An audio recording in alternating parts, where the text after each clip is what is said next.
দোস্ত সৌদি আরবের জেদ্দায় চলছে চতুর্থ আন্তর্জাতিক চলচ্চিত্র উৎসব। দোস্ত এই উৎসবে অংশ নিতে মেহজাবিন আছেন জেদ্দায়। দোস্ত জেদ্দায় মেহজাবিনের একটি ফটো চমকে দিয়েছেন ভক্তদের। অ্যান্ড সেকেন্ড নিউজটি থাকবে দোস্ত, গত শুক্রবার ঢাকার তেজগাঁওয়ের টিকটক ক্রিয়েটর অ্যাওয়ার্ড 2024-এর আয়োজন করা হয়েছে। বাংলাদেশি ক্রিয়েটরদের জন্য দ্বিতীয়বারের মতো এই আয়োজন করা হয় দোস্ত। তবে এই আয়োজনে কে হলেন বর্ষসেরা কন্টেন্ট ক্রিয়েটর? সালাম নমস্কার দোস্ত।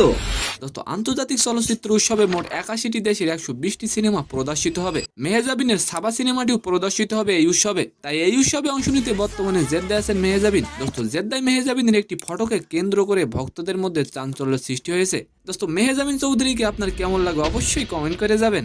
দোস্ত জেদ্দায় এই অনুষ্ঠানে মেহজাবিনের সাথে দেখা হয় বলিউডের অ্যানিমাল খ্যাত নায়ক রণবীর কাপুরের সাথে।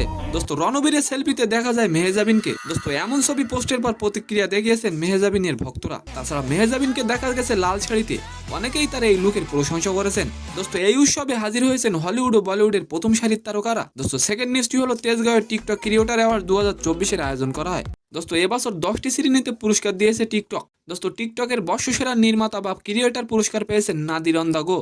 দোস্ত পুরস্কার অনুষ্ঠানের মূল আকর্ষণ ছিল ক্রিয়েটর অব দ্য ইয়ার। দোস্ত আর এই পুরস্কারটি জিতেছেন নাদির অন দ্য গো। দোস্ত শিক্ষামূলক কন্টেন্ট তৈরির জন্য পুরস্কার পেয়েছেন স্যামজন অফিসিয়াল। তো সম্মানিত দর্শক, আজকের ভিডিওটি কেমন লাগলো অবশ্যই কমেন্ট বক্সে জানাবেন। আর ভিডিওটি যদি ভালো লাগে অবশ্যই একটি লাইক দিয়ে আমাদের চ্যানেলটিকে সাবস্ক্রাইব করে দিবেন। ধন্যবাদ।